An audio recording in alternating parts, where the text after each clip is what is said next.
Good afternoon student, સંસ્થાઓ ગુજરાતી માધ્યમ દ્વારા તમારું સ્વાગત છે। આજે આપણે ધોરણ 9માં હિન્દીમાં કાવ્ય નંબર 10 છે ભારત ગૌરવ, એના વિશે વાત કરીશું। તો કે ભારતનું ગૌરવ, તો આપણો જે ભારત દેશ છે તો એનું ગૌરવ છે એ કઈ કઈ બાબતમાં જોવા મળે છે તે આપણે અહીંયા જોઈએ। તો એના લેખક, એના કવિ છે મૈથિલી શરણ ગુપ્ત, જેનો જન્મ 1886 અને મૃત્યુ છે 1964માં થયું હતું। तो मैथिली शरण गुप्त का जन्म झांसी जिले के चिरगांव में हुआ था। बाल्यावस्था से ही कविता में उनकी रुचि थी। इनकी प्रारंभिक रचनाएं हिंदी की पत्रिका सरस्वती में प्रकाशित हुई। महावीर प्रसाद त्रिवेदी के प्रोत्साहन से उनके कवि व्यक्तित्व का पुरस्कार कर दिया।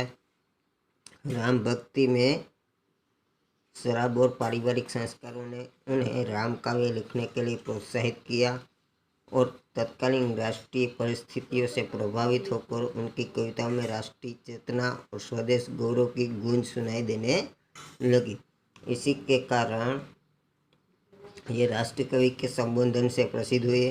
भारत भारती, साकेत, पंचवटी, यशोधरा, विष्णुप्रिया आदि इनकी प्रमुख रचनाएं हैं। हिंदी साहित्य एवं शिक्षा के क्षेत्र में अनुपम योगदान के कारण उन्होंने 1953 में पद्म भूषण की उपाधि से अलंकृत किया गया था। राज्यसभा का सदस्य भी मनोनीत किया गया था। એટલે કે તે 1954માં તેમને પદ્મભૂષણનું જે ઉપાધિ છે તે આપવામાં આવી હતી અને રાજ્યસભાના તે સદસ્ય પણ હતા। तो प्रस्तुत काव्य भारत भारती से लिया गया है, जिसमें 3 खंड में देश का अतीत, वर्तमान और भविष्य चित्रित है। गुप्त जी ने भारत के अतीत का गौरवशाली चित्र प्रस्तुत किया और उन्हीं विशेषताओं के आधार पर उसे विश्व से सिरमौर पद पर प्रतिष्ठापित किया। इस काव्य में कवि ने भारतीय सभ्यता और संस्कृति का गौरवगान किया है। इसके साथ साथ सारियों के महान जीवन आदर्शों का भी चित्रण किया है। એટલે કે આપણો જે ભારત દેશ છે તો એની જે પરિસ્થિતિ હતી, આપણી જે ભારતીય સંસ્કૃતિ સભ્યતા છે એનું ગૌરવ અહીંયા વર્ણવવામાં આવેલું છે। તેની સાથે સાથે જે આર્યો અને મહાન એવા લોકો હતા તેના આદર્શો છે એ પણ આપણે અહીંયા બતાવેલા છે। જોઈએ આપણે તો કે ભૂલોક का गौरव એટલે કે પૃથ્વી પરનું ગૌરવ, પ્રકૃતિ કા પુણ્ય લીલા સ્થળ કહાં એટલે કે પ્રકૃતિથી ભરેલું અને પુણ્યશાળી એવું સ્થળ કયું છે એવો પ્રશ્ન છે અહીં પૂછેલો છે। તો કે ફેલા મનોહર ગિરી હિમાલય और ગંગાજલ જહાં એટલે કે જ્યાં ચારેય બાજુ મનોહર એટલે કે સુંદર એવો હિમાલય પર્વત અને ગંગા જેવું નદી જે છે એ જ્યાં વહે છે તો એવું આ પવિત્ર અને પ્રાચીન અને પ્રકૃતિથી ભરેલું સ્થળ છે। એટલે કે આપણું જે ભારત દેશ છે તેમાં જે સુંદર એવો હિમાલય પર્વત છે અને ત્યાંથી જે ગંગા જે છે એ નીકળે છે તે આપણો ભારત દેશ છે।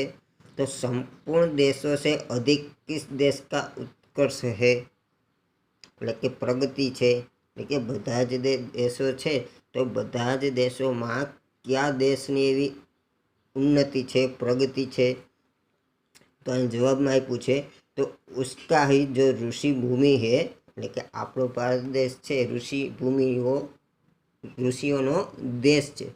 આપણે વર્ષો પહેલાં આપણે બધાને ખબર છે કે જે ઋષિમુનિઓ જે છે તેને અનેક પ્રકારના કાવ્યો, મહાકાવ્યો, ગ્રંથો વગેરેની રચના કરેલી છે જે આજ પણ આપણે જોઈ શકીએ છીએ।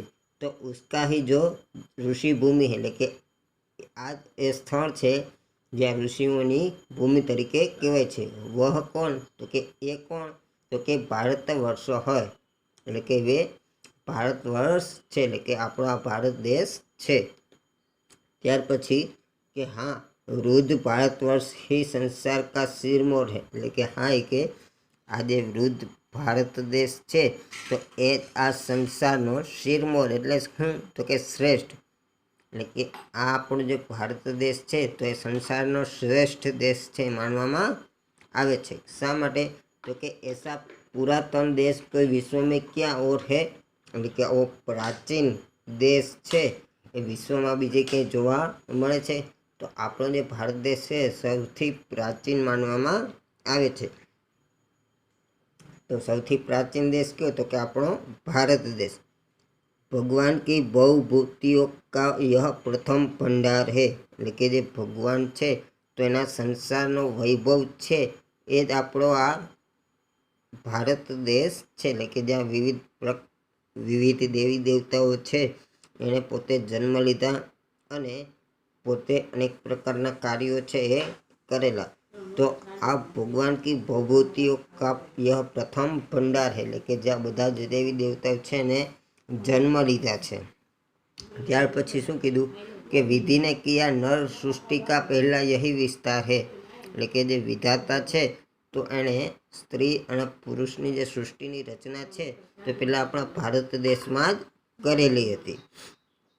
ત્યાર પછી જોઈએ કે યહ પુણ્યભૂમિ પ્રસિદ્ધ है, એટલે કે આ જે પુણ્યભૂમિ છે આપણો જે ભારત દેશની જે ધરતી છે એ પ્રસિદ્ધ છે।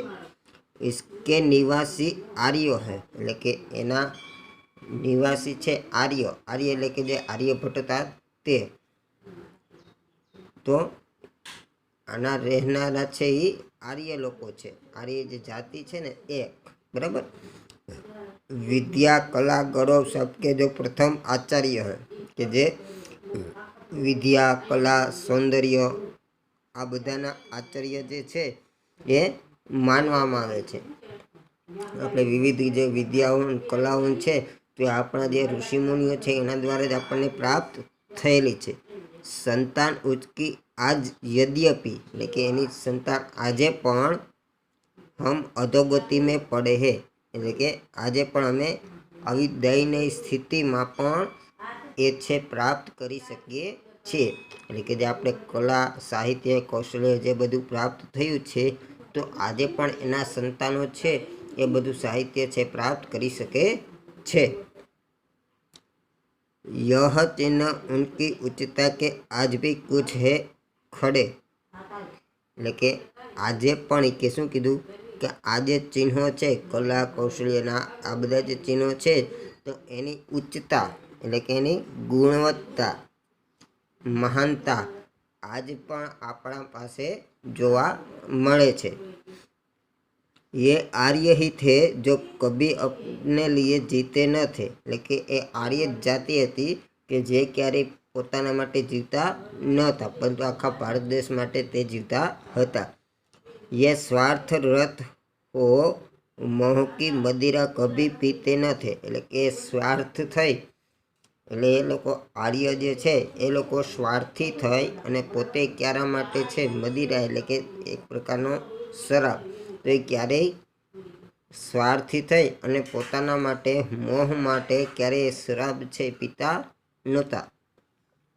संसार के उपकार हित जब जन्म लेते हैं थे सभी, એટલે કે જ્યારે સંસારમાં ઉપકાર કરવાનું કોઈકનું સારું કરવાનું આ બધું જ્યારે જન્મ લીધું ત્યારે નિશ્ચેષ્ટ હોકર કિસ तरह वे बैठ सकते हैं कभी, એટલે કે એ પછી છે એ ક્યારે નિશ્ચેત હોકર, નિશ્ચેત એટલે કે ચેષ્ટા રહિત થઈ અને ક્યારેય કે શાંતિથી બેસી શકે છે કે જે આ સંસારમાં જ્યારથી કે ઉપકાર કરવાનું કોઈનું સારું કરવાનું એવી ભાવના જે વ્યક્ત થઈ છે ત્યારથી એ લોકો છે એ કે ચેષ્ટા રહિત એટલે કે નિષ્ક્રિય થઈ અને ક્યારેય કે શાંતિથી પોતે બેઠી શક્યા છે એટલે કે બેસી શક્યા છે તો નહીં। તો આપણો ભારત દેશ છે તો એ આર્યોની ભૂમિ છે, ઋષિમુનિઓની ભૂમિ છે કે જેમાં વિવિધ પ્રકારના કલા સાહિત્ય કૌશલ્ય છે વિદ્યા છે એ આપણને પ્રાપ્ત કર્યા છે।